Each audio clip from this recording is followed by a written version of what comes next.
Hello. আগের দিন আমি দুটো ভয়েস চেঞ্জের বিষয় আমি আলোচনা করেছিলাম। আমি রিকোয়েস্ট করব যারা দেখোনি তারা অবশ্যই আগের দুটো এপিসোড দেখে নেবে। আজকে কিছু ব্যতিক্রম ধরনের ভয়েস চেঞ্জ আমি আলোচনা করছি। যেমন কিছু কিছু ভয়েস চেঞ্জ আমি দেখো লিখে রেখেছি, প্লিজ টেক ইট। সবসময় মনে রাখবে প্লিজ টেক ইট কথাটা অর্থ হচ্ছে দয়া করে এটা নাও। তা প্লিজ থাকলে সবসময় মনে রাখবে যে প্লিজের পরিবর্তে একটা জিনিস একটু মুখস্থ রাখবে, you are requested to. You are requested, REQUESTED, you are requested to, এটা মনে রাখবে। প্লিজ উঠে গিয়ে ইউ আর রিকোয়েস্টেড টু হবে এবং বাকি যেটা রয়েছে এই অংশটা এর সঙ্গে কোনো চেঞ্জ হবে না, take it. You are requested to take it, কখনো টেকেন ইট হবে না, কারণ ভয়েসের নিয়ম ভার্বের 3 নম্বর রূপটা হয়, এক্ষেত্রে কিন্তু ব্যতিক্রম হলো। কেমন? প্লিজ টেক ইট, তাহলে কি হলো? You are requested to take it, কখনো টেকেন ইট হবে না।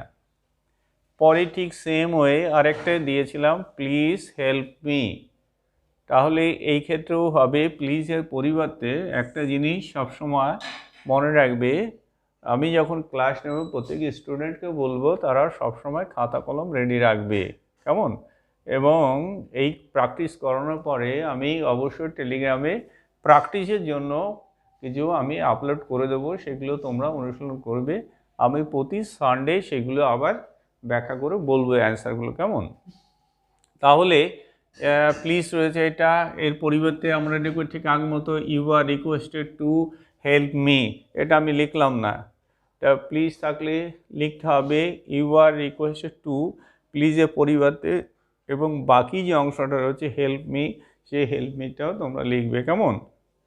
তবুও আমি একটু লিখে দিচ্ছি, you are requested to help me,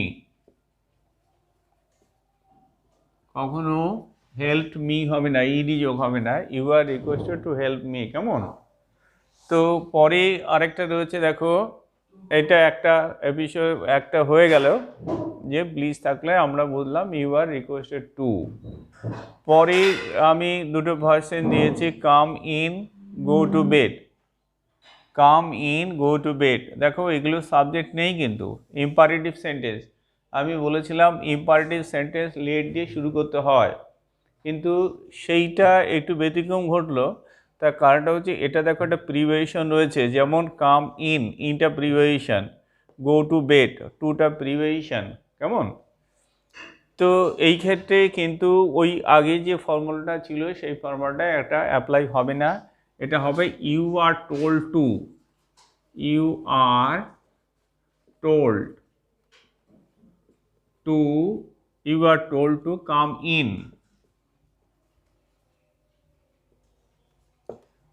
অর্থাৎ এই শব্দটা কখনো চেঞ্জ হবে না। এই যে যেমন এগুলো চেঞ্জ হয়নি, এটা কাম ইনে থাকবে, কিন্তু হবে you are told to come in, যেহেতু এটা একটা প্রিপোজিশন যুক্ত এবং ইম্পারেটিভ সেন্টেন্স কাম রয়েছে। ঠিক গো টু বেড ঠিক সেম ওয়ে হবে, you are told to go to bed. You are told to go to bed, you are told to go to bed. দেখো দুটো ব্যতিক্রম, প্লিজ থাকলে ইউ আর রিকোয়েস্টেড টু লেখা হলো, আবার বলছি, এবং পরে যেটা রয়েছে টেকেন হবে না, এবং টেক ইট হলো same way, please help me, you are requested to help me. Come in, কথাটা ভিতরে এসো, you are told to come in. Go to bed, you are told to go to bed. Hello, এইবার পরেরটা দেখো লেখা রয়েছে, I know him. আমরা যদি করি এটাকে, দেখো আই নো হিম, তাহলে আগের নিয়ম অনুযায়ী দেখো হিমটাকে আমি ফরওয়ার্ড করলে আমি করতে পারি। প্রথমে এলো হি is known, KNOWN, known by me, he is known by me, এটা কিন্তু হবে না। আমরা যারা জানো না তারা কিন্তু এইভাবে করবে, he is known by me, এখানে বাই হবে না, এটা বাইয়ের পরিবর্তে এখানে টু হবে। কেমন? এটা ব্যতিক্রম নিয়ম, এটা টু হবে। কিছু কিছু ভয়েসেস প্রিপারেশন করতে হয়, যেমন টু হলো, হি ইজ নোন টু মি। কেমন? পরেরটা এটা ঠিক সেম ওয়েতে আমি বলি, উপরেগুলো একটু মুছে দিচ্ছি। কেমন? দেখো,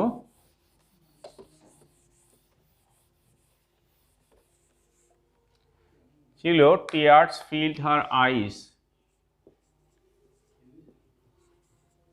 filled her eyes, তার মানে কি চোখে জল তার ভরে গেছিল। tears filled her eyes, এটা চোখে জল ভরে গেছিল। তো যারা নিয়ম অনুযায়ী করে, her eyes,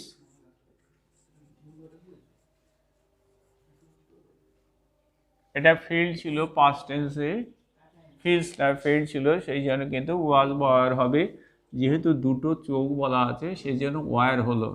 অনেকে কিন্তু ওয়াজ দেয়, কিন্তু ওয়াজটা হবে না, এটা রং।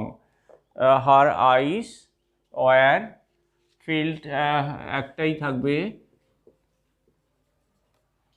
By tears. এইটা যারা সাধারণ, যারা নিয়ম জানো না তারা এটা করে থাকো। আপাতত মনে হয় যে ভার্সনস ঠিক আছে, কিন্তু এটা ঠিক নয়, গ্রামাটিক্যাল রং হচ্ছে।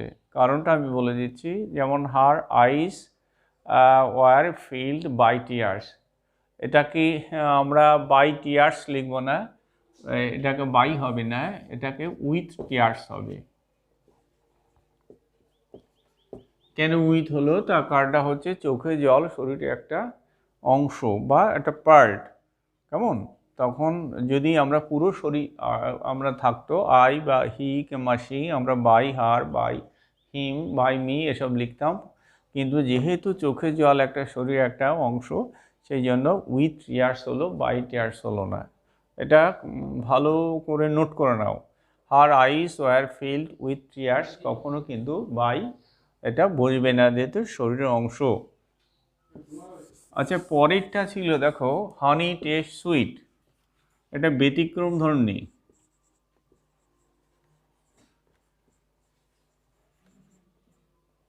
টেস্ট সুইট অর্থাৎ মধু, টেস্টে মিষ্টি, অর্থাৎ মধু খেতে মিষ্টি লাগে। তো হানি টেস্ট সুইট, এটা সম্পূর্ণ ব্যতিক্রম ধর্মী ভয়েসেস, এটা হবে হানি is sweet when it is tasted. Honey is sweet. Honey is sweet when it is tasted. Honey is sweet when it is tasted. তোমরা লিখে নাও, honey taste sweet মানে হচ্ছে মধু টেস্টে মিষ্টি, এটা হবে honey is sweet when it is tasted। এটা সম্পূর্ণ ব্যতিক্রম ধরনের, এটাকে তোমরা একটু ডাউনলোড করে নাও। তারপর ঠিক same way, the rose smell sweet, দেখো দ্য রোজ, রোজ মানে গোলাপ, স্মেল সুইট, বাংলাটা হচ্ছে গোলাপ গন্ধটা মিষ্টি। যদিও বাস্তবে গোলাপের গন্ধ থাকে না, সাদা ফুলের গন্ধ থাকে, তবুও এখানে লেখা হয়েছে সেন্টেন্সের সাথে রোজ স্মেল সুইট, অর্থাৎ গোলাপ ফুলের গন্ধটা খুব মিষ্টি। ঠিক হানি টেস্ট সুইটের মতো করবে, the rose is sweet when it is smelled. The rose is sweet, অ্যান্সারটা হবে, লিখে নাও সবাই, the rose is sweet. The rose is sweet when it is smelled. কেমন? তো রোজ স্মেল সুইট, ঠিক হানি টেস্ট সুইটের মতো। The rose is sweet when it is smelled. Smell না, এটা হচ্ছে স্মেল ভার্ব, এটাকে পাস্ট পার্টিসিপল ফরেন স্মেলড হলো। কেমন? হানি টেস্ট সুইট এবং দ্য রোজ স্মেল সুইট একদম সেম ওয়ে, দুটো একই ধরনের দিয়েছি যাতে বুঝতে সুবিধা হয়। উপরেটা একটু মুছে দিচ্ছি।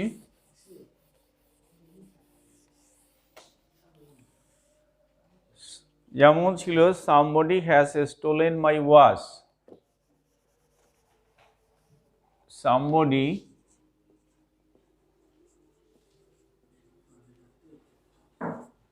has stolen my watch.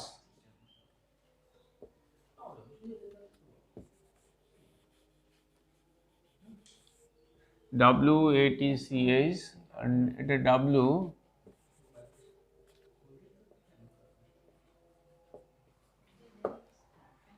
somebody has stolen my watch. দেখো নর্মালভাবে প্রত্যেকটা স্টুডেন্টে করে my watch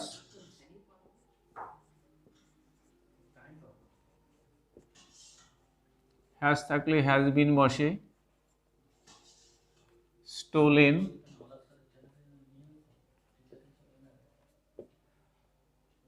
by somebody.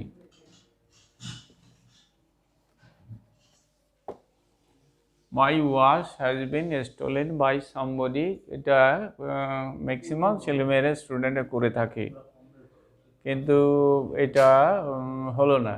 Grammatical ভাষায় বলছে এটা রং সেন্টেন্স, এটা একটা রং সেন্টেন্স। তার কারণটা হচ্ছে সবসময় কতগুলো ওয়ার্ড তোমরা একটু লিখে নাও, যেমন somebody,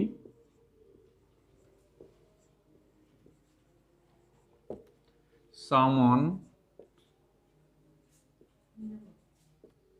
pupil, এই যে কতগুলো শব্দ এরকম রয়েছে, যেমন somebody, someone, pupil, এইগুলো দিয়ে যদি কোনো সময় ভয়েস চেঞ্জ শুরু হয় সেটা কখনো বাই দিয়ে বলবে না। অর্থাৎ এই যে বাই somebody হলো প্রথমে রয়েছে, এটা কনভার্ট হবে না, এটা উজ্জ্ব থাকবে। তাহলে কী হবে? My watch has been stolen, আমার ঘড়িটা চুরি হয়ে গেছে। বাই somebody এটা কখনো বলবে না, যেমন somebody বা someone কিংবা পিপিল। যেমন ঠিক সেম ওয়ে আর একটা এক্সাম্পল আমি দিচ্ছি, দেখে নাও।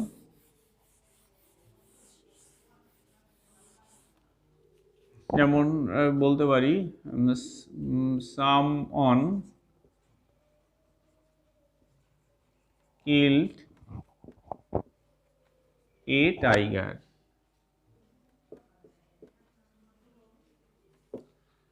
Someone killed a tiger, এটি কিন্তু অ্যাকচুয়ালি হবে a tiger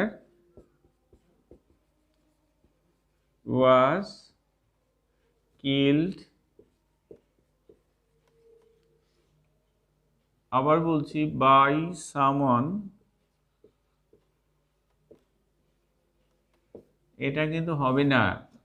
তাহলে কি হলো? এই টাইগার ওয়াজ কিল্ড, শুধু এইটুকু হবে অ্যাকুরেট ভার্সেন্স।